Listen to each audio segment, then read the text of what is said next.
Alternative, c'est en direct sur Mediapart et non pas sur TF1 ou RTL, mais je reviens vers vous quand même d'ici une demi-heure, 40 minutes pour savoir si vous avez autre chose à nous Bah raconter. écoutez, j'espère que j'ai rien raté pendant que je parlais, mais Ben, c'est ça le problème, il va je m'y- falloir faire un je m'y- replay, je mais m'y vous allez y remets tout de arriver.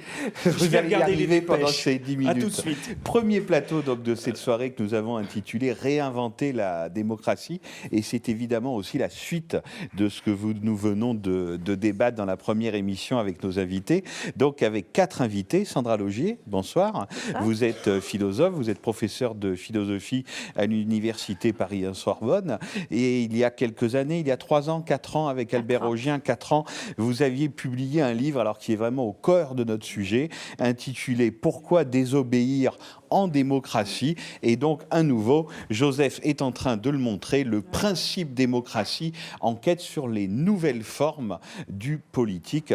Donc évidemment, vous allez pouvoir nous donner votre avis sur ce qui reste à inventer, mais aussi sur ce qui vient de se passer ici et là. Un collègue, puisque vous êtes dans la même université Paris 1, Panthéon-Sorbonne, Dominique Rousseau, bonsoir. Bonsoir. Vous êtes professeur de droit constitutionnel, donc dans la même université que Sandra Laugier. Dominique Méda, bonsoir. Vous êtes sociologue, vous vous occupez de la chaire de sociologie à l'université Paris-Dauphine. Vous avez écrit sur le travail, sur l'emploi. Vous avez écrit un livre qui s'appelait Au-delà du PIB pour une nouvelle mesure de la richesse.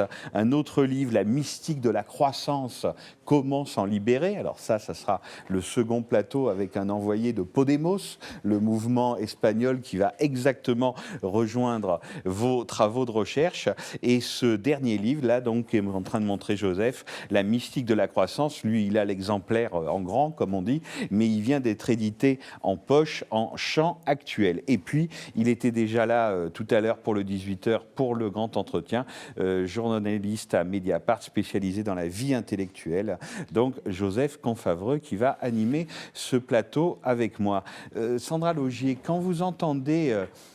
Évidemment, c'est dans des circonstances dramatiques, puisqu'il y a eu la mort d'un jeune homme, mais depuis maintenant 8 jours, une dizaine de jours, on a l'impression que notre vieille démocratie, avec son système de représentativité, se sent tellement menacée, se sent tellement battue en brèche, qu'elle réagit, je le disais tout à l'heure avec nos invités, justement parce que ce qu'accordait Max Weber au régime moderne, c'est-à-dire par l'emploi de la force physique, de la violence physique et par son monopole. Est-ce qu'elle se sent, est-ce que c'est aussi le signe, cette espèce de panique comme ça, qui peut aussi se traduire et par la violence et par du déni d'État? Est-ce que c'est le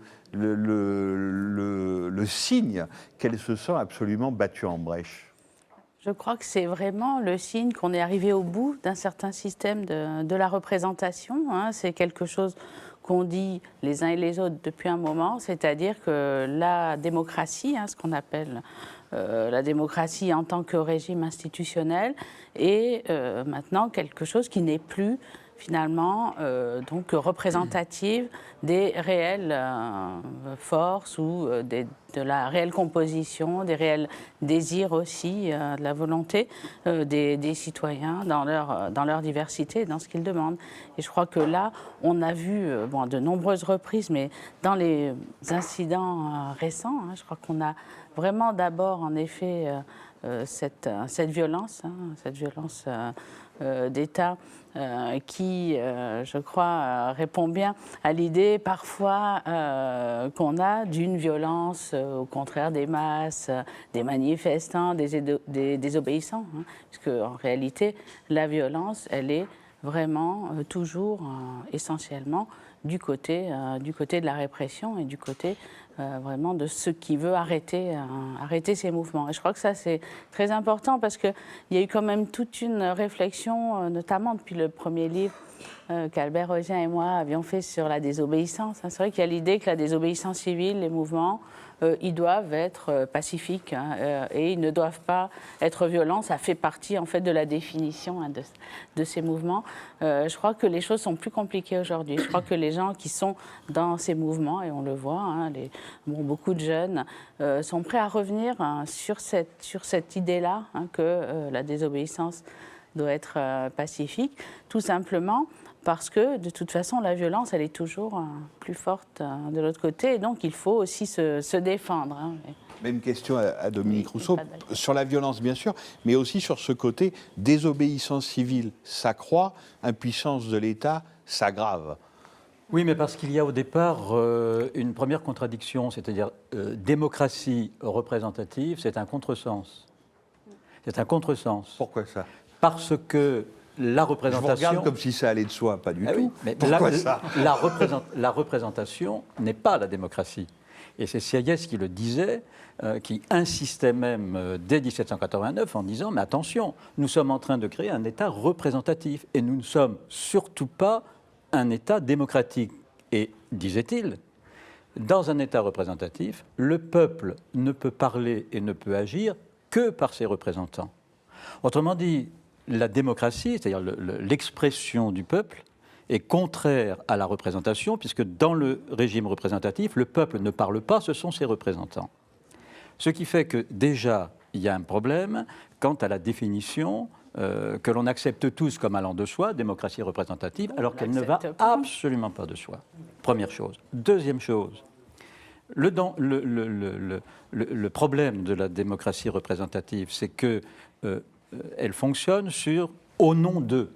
Je gouverne au nom d'eux, au nom du peuple. Ce qui fait que le peuple est à la fois le référent, je gouverne au nom du peuple, mais lui, il se tait. Ce qui fait qu'à tout moment, le peuple peut dire « Mais attendez, non, c'est pas ce que je voulais ». Regardez par exemple sur l'affaire de l'État islamique, qui dit parler au nom du peuple musulman, et qu'est-ce qu'on voit des musulmans avec des pancartes « Pas à mon nom ». Autrement dit, la démocratie représentative est toujours en manque, parce qu'à tout moment, le peuple peut surgir en disant « Non, vous parlez en mon nom, mais ce n'est pas ce que nous voulons ».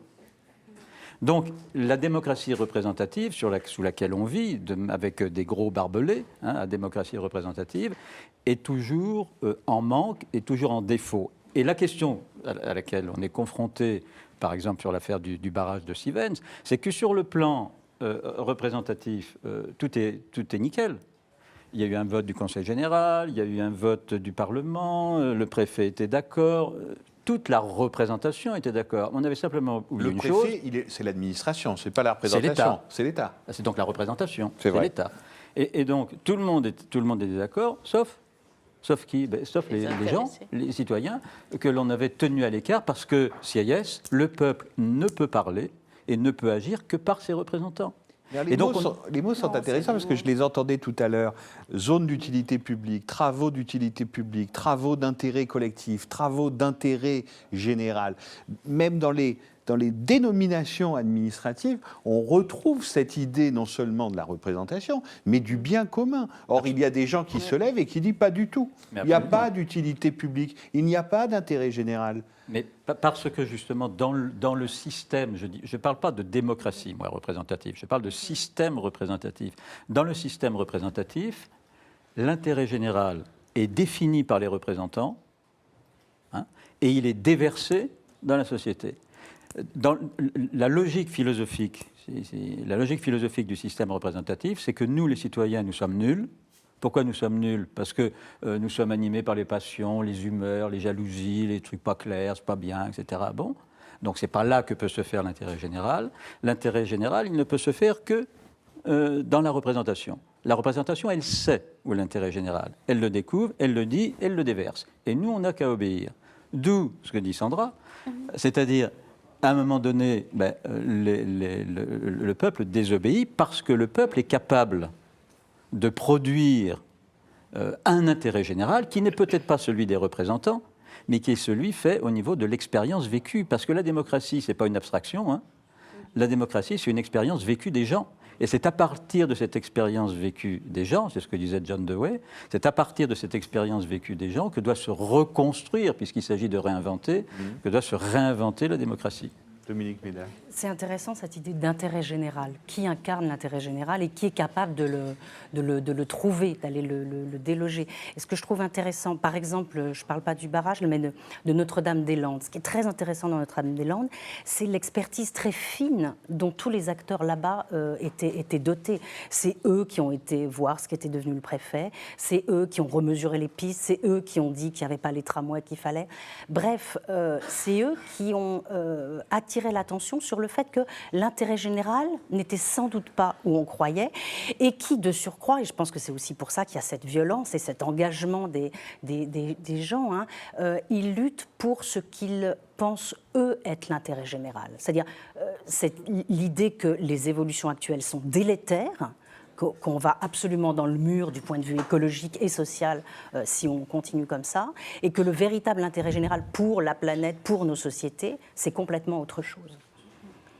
Sandra Laugier. Oui, je pense que ce qui est extrêmement important dans les mouvements actuels, c'est cette idée. Alors, en effet, démocratie et représentation, ça n'a peut-être rien à voir.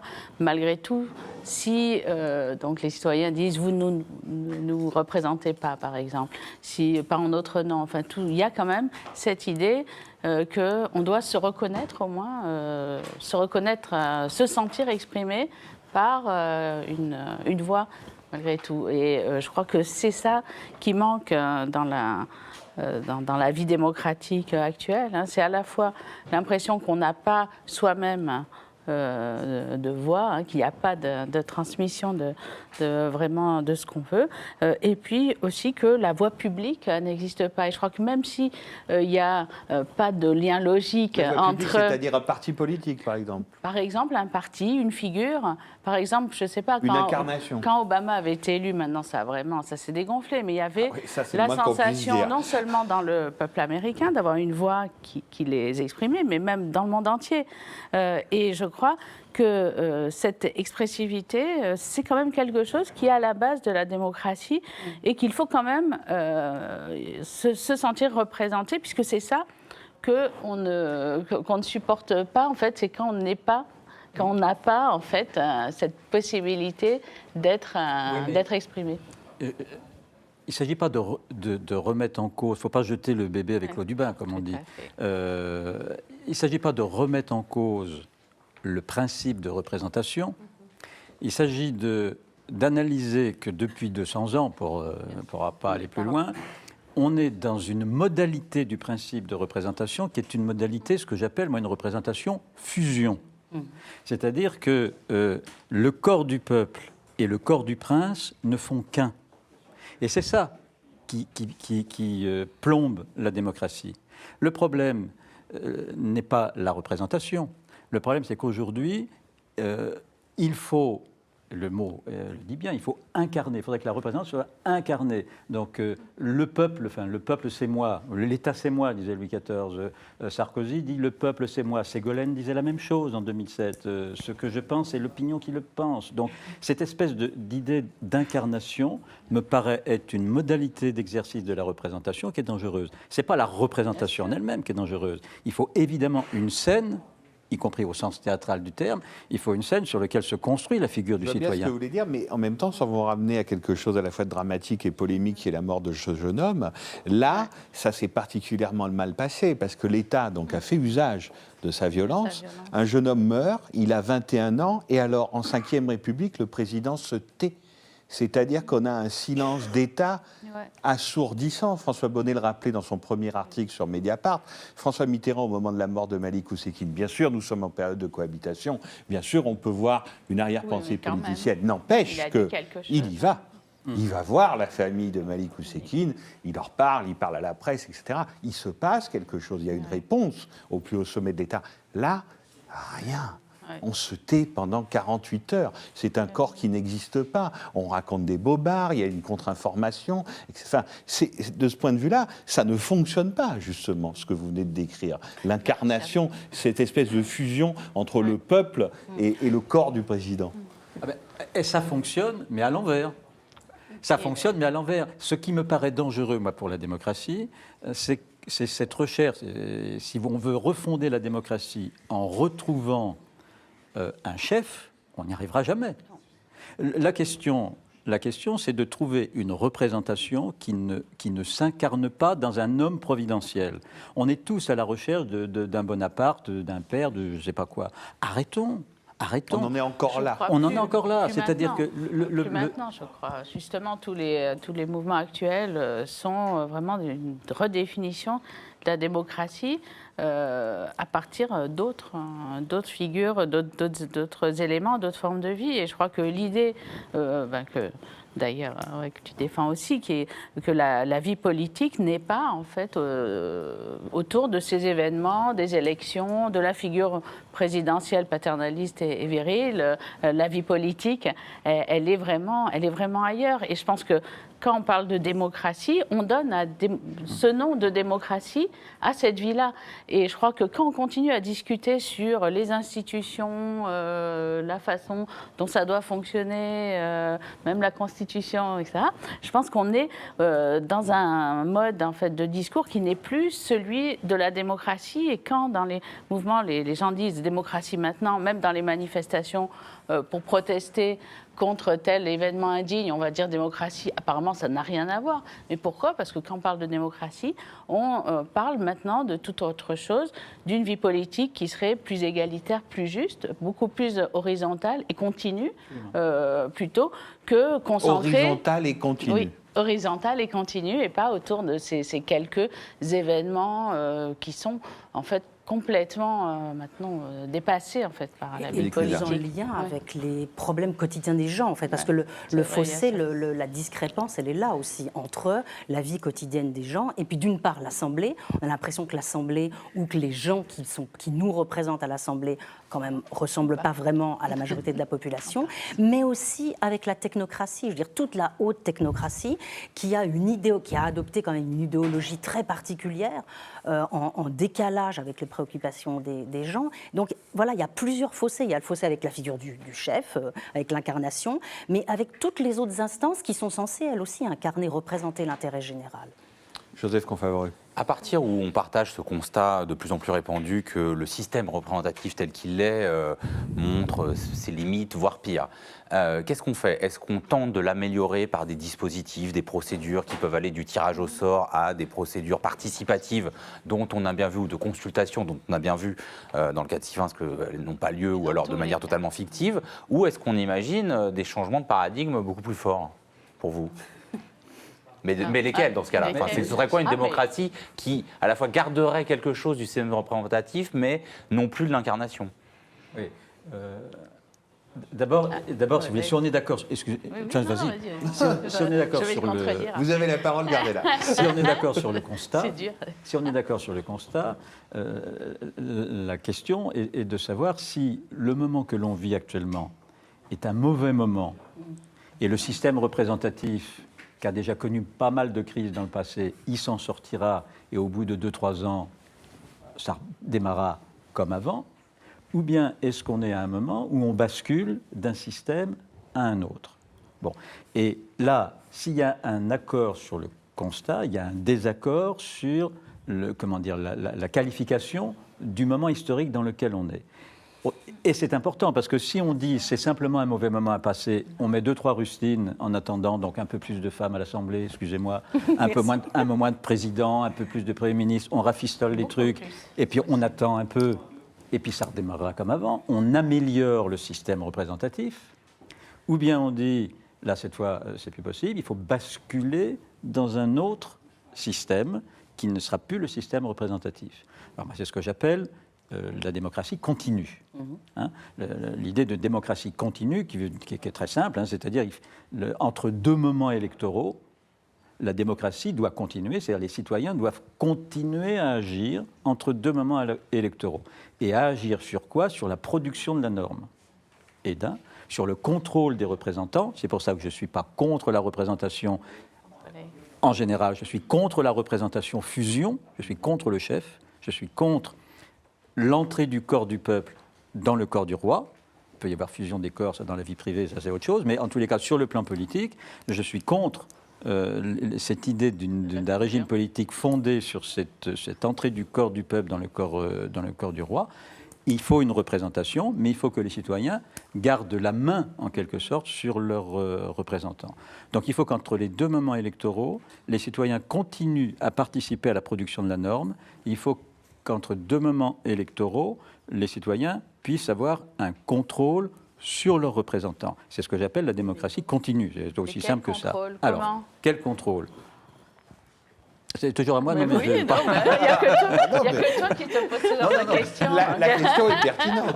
Quel contrôle? Oui, comment Je veux dire, c'est facile à dire. Et puis les conditions ne sont pas réunies pour Il y en a. faire le basculement quand même, ça on le Ah mais sait. ça après, non mais on nous demande d'inventer, donc on nous demande de délirer, donc on délire. Non, on fait des scénarios. On nous demande d'inventer, donc inventons, faisons l'utopie. Après les conditions historiques pour lesquelles réaliser cette utopie, bon, on verra. Si ça se trouve, on va le voir en sortant. Mais Vous voulez dire que François Hollande aurait annoncé sa démission? mais je ne sais pas, j'attends votre collègue. Effectivement, on peut délirer. J'attends votre collègue. On vous a Mais promis vous que nous si avez elle annonce demandé sa démission, d'inventer. vous le saurez avant la fin du débat. Vous nous avez demandé d'inventer, donc il faut inventer. Donc, Non, mais on me soufflait à l'oral. Mais, Est-ce que le dit contrôle peut aller jusqu'à la révocation? alors le dit contrôle peut évidemment aller jusqu'à la révocation. On peut parfaitement, par exemple, alors contrôle. Il y a déjà un contrôle des citoyens actuellement. Alors ça, je vais faire du droit, hein, mais il y a la possibilité pour le citoyen de faire annuler une loi qui a été votée par les représentants. Les représentants votent une loi. Et les citoyens ont la possibilité, par la question prioritaire de constitutionnalité, bon, je ne rentre pas dans le détail, les citoyens ont la possibilité, un citoyen, pas un citoyen, un justiciable, c'est-à-dire un étranger par exemple, vous vous rendez compte, un étranger peut faire un recours devant une loi en disant la loi que vous avez votée, vous, législateur avec un grand L, est contraire à mon droit d'aller et venir ou à mon droit à la santé, je vous demande de l'annuler. Et un justiciable peut faire annuler une loi entre deux moments électoraux. Il y a donc, par cette modalité-là juridictionnelle, constitutionnelle, une possibilité pour les citoyens de réclamer, c'est ce que disait Condorcet, hein, il y a une institutionnalisation d'un droit de réclamation des citoyens qui, alors, désobéissance civique, c'est-à-dire ça passe par la rue, mais ça peut aussi passer par une action judiciaire pour faire annuler une loi votée par les représentants. Production législative, on peut donner, par exemple, aux citoyens le droit inscrit dans la Constitution, mais on reprendrait là ce qui était écrit en 1791 et 1793, l'obligation de soumettre les propositions de loi à des assemblées de citoyens qui seraient réunies par département. Aujourd'hui, une proposition de loi, elle est soumise à l'avis du Conseil d'État, du Conseil économique et social, après du Conseil constitutionnel. Les seuls à qui on ne demande pas l'avis, c'est les citoyens. Pourquoi? Parce que précisément, les représentants parlent au nom du peuple. Ce que je propose, c'est que les citoyens puissent intervenir dans la production de la norme en obligeant le gouvernement à soumettre à des assemblées de citoyens l'examen des propositions de loi avant qu'elles soient examinées par l'Assemblée. Deuxièmement, mais bon, je ne vais pas non plus... il y a les conventions de citoyens. Il y a les conventions de citoyens, c'est-à-dire la réunion, ça se fait, c'est ce qu'on appelle des jurys de citoyens qui se font, jurys populaires qui se font comme ça un peu sauvages. Hein. Mais on pourrait institutionnaliser, alors, bon, je suis juriste, c'est peut-être pour ça que j'insiste là-dessus, mais on pourrait institutionnaliser l'obligation de réunir des conventions de citoyens tirés au sort, Oui, ça, c'est très hein, pour... avant qu'on légifère sur la GPA, sur la fin de vie, sur les licenciements. Vous en pensez, mais je vous lâche ce nom Moi, parce que ça me rappelle une lecture, et Joseph la connaît bien aussi, c'est que tout ce que vous me racontez là ressemble terriblement aux préconisations de Jacques Rancière dans un livre qui s'appelle La haine de la démocratie, et qui, dit-on, avait influencé Ségolène Royal dans ses tentatives de démocratie participative dans la campagne présidentielle de 2007. Est-ce qu'il s'agit un peu de la même chose?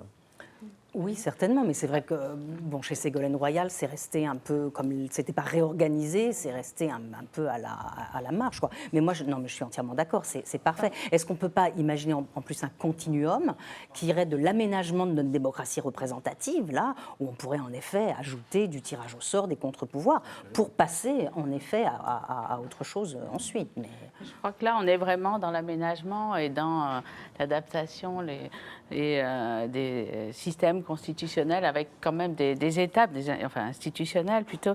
Et je pense que dans beaucoup d'actions actuelles, il y a quand même cette idée de démocratie réelle. Oui. Maintenant, cette question de la démocratie réelle, c'est-à-dire le fait qu'on n'est pas, hein, comme tu dis très bien, on n'est pas en démocratie parce qu'effectivement, on n'a pas les moyens d'exercer cette démocratie, mais ces moyens, on les veut maintenant. C'est-à-dire qu'il n'y a pas l'idée qu'il faille tout un dispositif pour enfin arriver à transmettre correctement ce qu'on veut à des représentants et ensuite exercer un contrôle. Je crois qu'il y a quand même une volonté beaucoup plus forte, de ce point beaucoup de vue-là, plus radicale. l'histoire du barrage du Testé est une caricature. C'est une caricature. Dénoncée finalement par la ministre elle-même, qui dit c'est périmé, etc., etc. C'est-à-dire qu'on a décidé quelque chose, c'était contesté, on s'aperçoit que c'est plus adéquat, on continue quand même. Oui. Mais parce que il y a en fait dans l'idée de participation telle qu'elle est mise en œuvre maintenant dans beaucoup de dispositifs actuels, une conception de la participation qui n'est pas réellement démocratique comme elle devrait l'être au sens de Dewey, hein, comme tu le disais, c'est-à-dire de l'idée de la compétence des citoyens pour dire ce qui est bon pour eux et décider finalement du bien commun, mais avec l'idée que c'est eux, un individu qui peut décider et dire ce qui est bien et le mieux placé pour dire ce qui est bien pour lui. Et je crois que cette idée est très simple. Elle n'est pas en fait mise en œuvre même dans ces dispositifs de participation.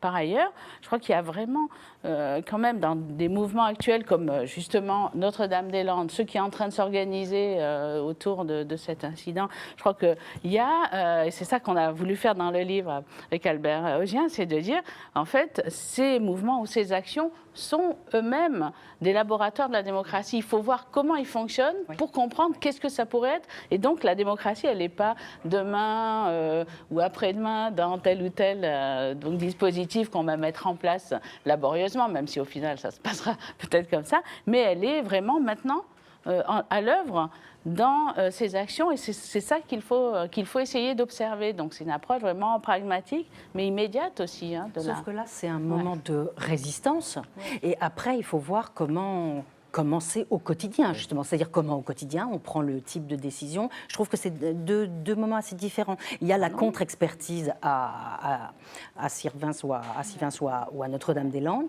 et puis après il y a comment au quotidien, on organise tout ça. Et puis, il y a encore un autre point quand même qui me semble très, très important, c'est que pour être en pleine démocratie radicale, réelle, continue, il faut aussi qu'il y ait une certaine liberté des personnes. Et je crois que pour ça, il faut, par exemple, au niveau de la démocratie sociale et de ce qui se passe dans les entreprises, notamment, réorganiser radicalement les choses. Quand on voit ce qui s'est passé aujourd'hui, par exemple, ce qu'on a découvert, entre guillemets, aujourd'hui, avec le Luxembourg, avec l'organisation d'une monstrueuse évasion fiscale, et la manière dont parallèlement on traite les salariés, quand je disais tout à l'heure les évolutions délétères aussi en matière sociale, là je crois qu'on prive aussi les gens, les traitant comme ça, qu'on les prive de pouvoir se comporter comme des citoyens indépendants, ayant le temps de réfléchir et l'ensemble des moyens à leur disposition pour participer à la délibération commune.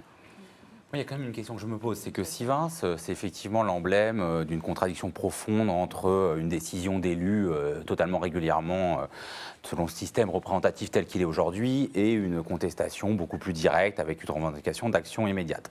Mais Sylvains, c'est aussi, Dominique Méda, l'incarnation d'un modèle industriel de développement fondé sur une croissance et une échelle industrielle dont on voit les dégâts.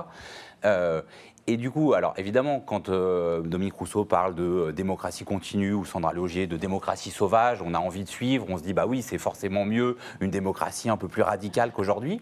Mais on peut quand même aussi se poser cette question, c'est que par exemple, en gros, ce modèle productiviste français, il a été mis en place dans un moment où malgré tout les représentants étaient plus représentatifs, au moins sociologiquement, parce que le poids du Parti communiste faisait qu'il y avait au moins des ouvriers à l'Assemblée, dans un moment où l'impuissance politique était moindre.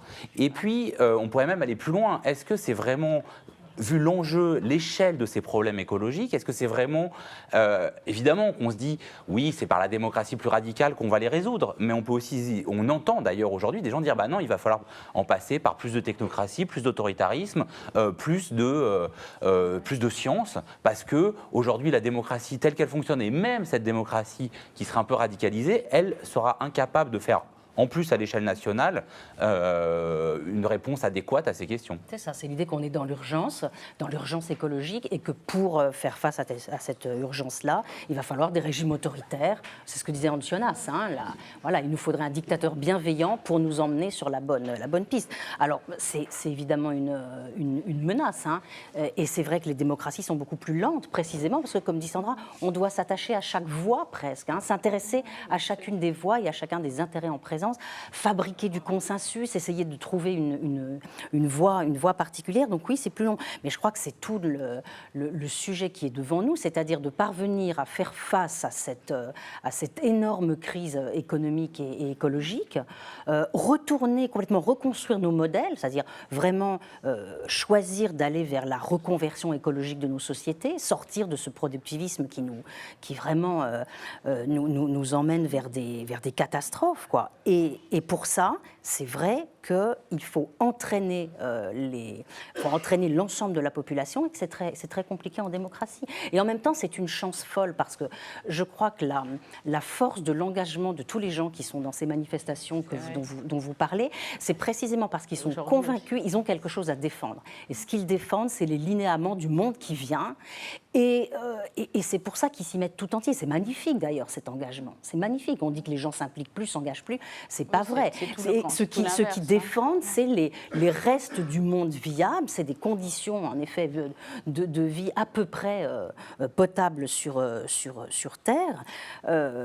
Et donc, ils sont porteurs de ce monde qui vient. Et donc, ça c'est très beau. Et je crois qu'il faut écouter cette voix. Dominique Rousseau. Oui, mais effectivement, si vous voulez, si on est dans un moment de bascule, dont je parlais tout à l'heure, quand on est dans un moment de bascule, tout peut arriver, et le pire est le meilleur. Et le pire serait que devant cette crise de la démocratie représentative, la réponse soit un régime autoritaire, le chef, vers lequel les populations, c'est les populismes que l'on voit fleurir partout, on attend un chef pour nous dire vers où aller. Bon. Moi, mon propos, c'est de dire non. Dans ce moment-là où effectivement on peut aussi aller vers cette direction, j'attends un chef qui va me donner la voie où aller. Moi, je travaille à ce que, par la démocratie continue, justement, ce soit les citoyens eux-mêmes qui prennent en charge le processus par lequel on va aller vers cette nouvelle forme de démocratie. Ce qui me rend optimiste, alors, outre le fait que mon tempérament est comme ça et que je trouve que Finkielkraut est complètement hors jeu, c'est le fait que nous sommes tous confrontés en même temps à une transformation de nos métiers, tous en même temps. Et c'est ça qui fait la crise. Il y a un de nos collègues de Paris 1, Michel Daubry, qui qualifie le moment de crise, c'est le moment où tout ce qui jusqu'à présent allait de soi ne va plus de soi. Et on se dit, tiens, pourquoi on fonctionne comme ça? Or, vous prenez les journalistes, vous prenez les universitaires, vous prenez les médecins, vous prenez les avocats, vous prenez les boulangers, vous prenez chaque profession. Chaque profession aujourd'hui s'interroge sur le mode d'exercer de sa profession. Vous, les journalistes, vous ne pouvez plus exercer votre profession comme vous l'exercez il y a 10 ans, parce qu'il y a les réseaux sociaux, il y a tout le monde qui prend en caméra et qui peut être journaliste à votre place. Moi, quand j'enseigne, les étudiants, ils sont avec leur tablette et ils disent « Monsieur, vous avez dit 1789 alors que c'était en fait en 1788 ». Contrôle immédiat. Les médecins, quand le patient arrive chez le médecin, le patient, il arrive en disant « Écoutez, voilà ce que j'ai, donnez-moi ce médicament ». Bon, l'avocat, même chose. Autrement dit, nous sommes tous confrontés en même temps à une redéfinition de nos métiers. Et par conséquent, cette disponibilité d'esprit de tout le monde en même temps me paraît créer les conditions sur lesquelles les gens, dans leur expérience quotidienne, ont à réinventer en même temps et ensemble l'exercice de leur métier. Ce n'est pas comme s'il y avait une profession qui aurait simplement à se réinventer. C'est toutes les professions qui ont à se réinventer et par conséquent le système politique est lui aussi à se réinventer. Et c'est ce qui me paraît aujourd'hui à la fois, je le répète, excitant sur le plan intellectuel, universitaire, qui me paraît aussi politiquement dangereux parce que ça peut basculer vers un régime autoritaire. Et c'est précisément pourquoi j'attends, moi, des intellectuels d'aujourd'hui, non pas qu'ils nous fassent du Finkielkraut ou du Régis Debray, mais qu'ils nous fassent du Condorcet, du Voltaire, de tous ces gens du XVIIIe siècle qu'on pensait... Que des garçons, en tout cas.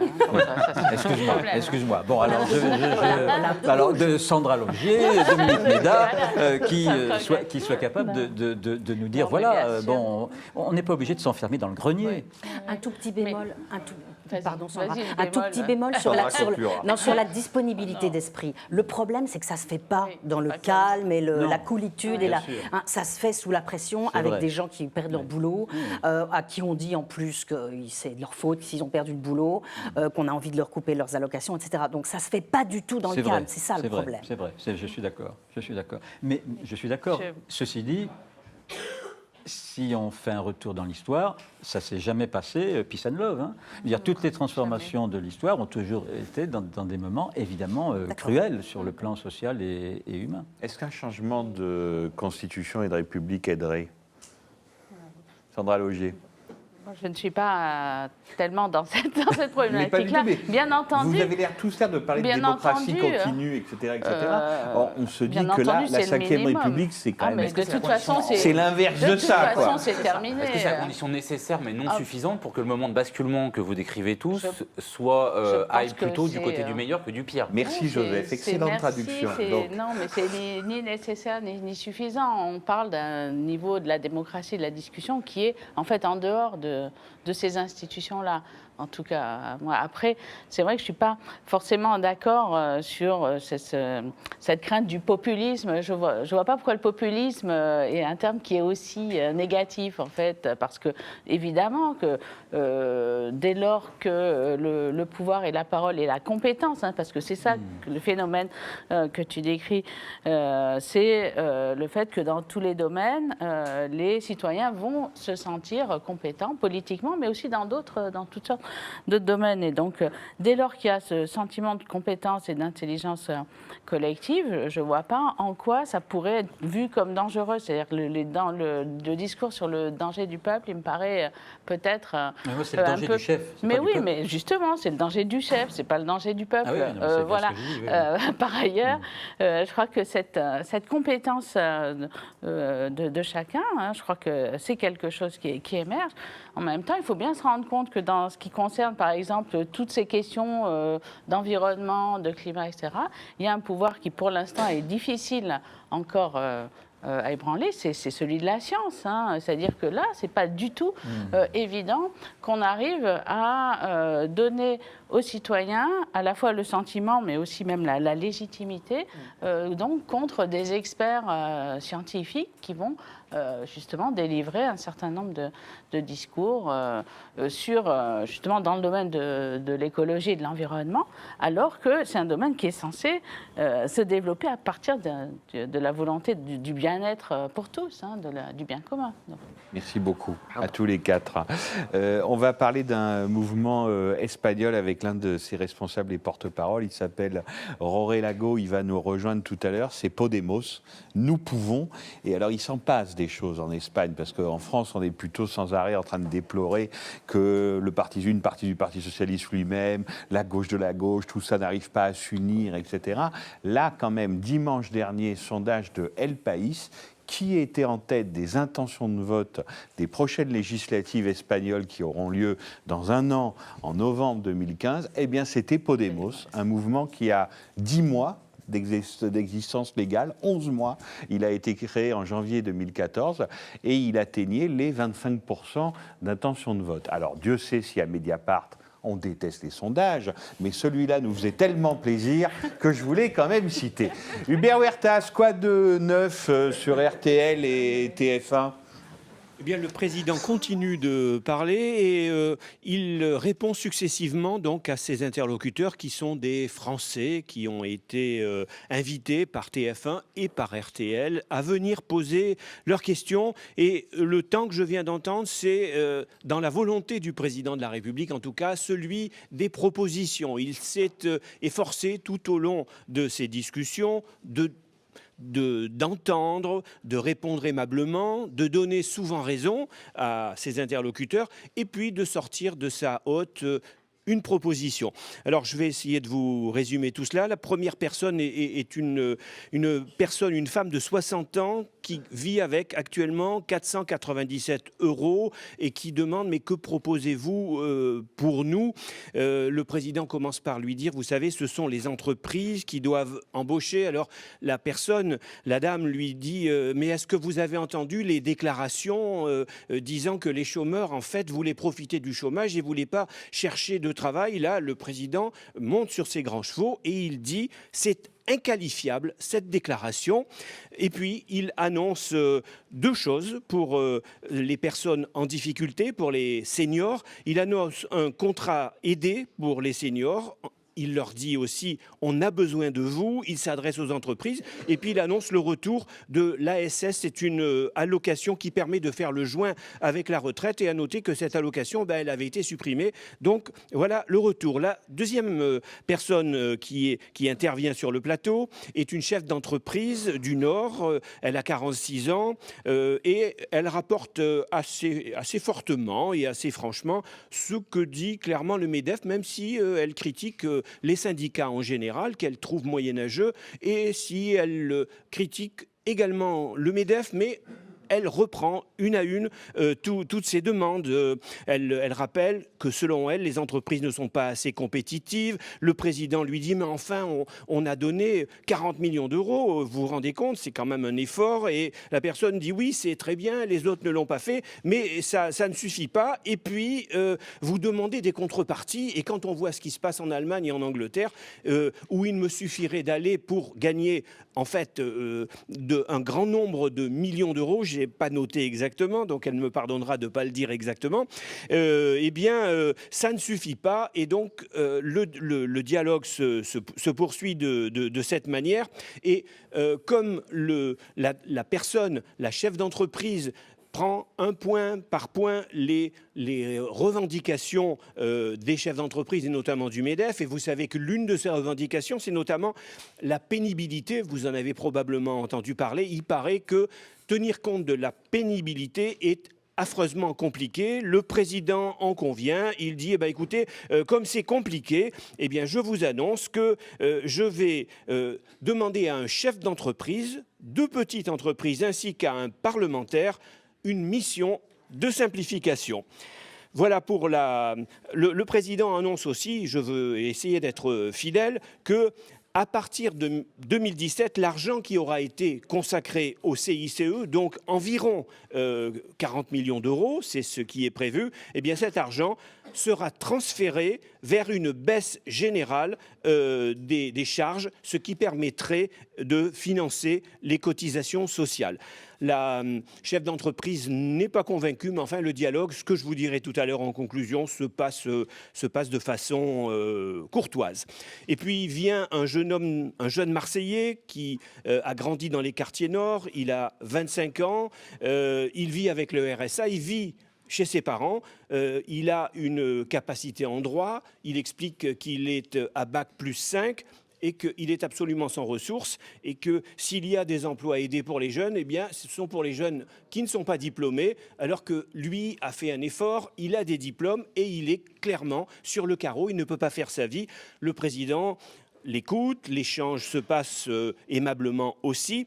Et le président sort de sa poche une annonce, il y aura 15 000 emplois d'avenir supplémentaires pour les jeunes ayant votre profil. La quatrième personne accueillie, et elle est accueillie en ce moment, le président est en train de lui parler, c'est une femme qui vit en milieu rural, dans l'est de la France, elle a 35 ans, elle est assistante maternelle et elle évoque la difficulté qu'ont les zones rurales avec ce qu'elle appelle la désertification. Elle cite l'exemple d'un collège qui risque de fermer.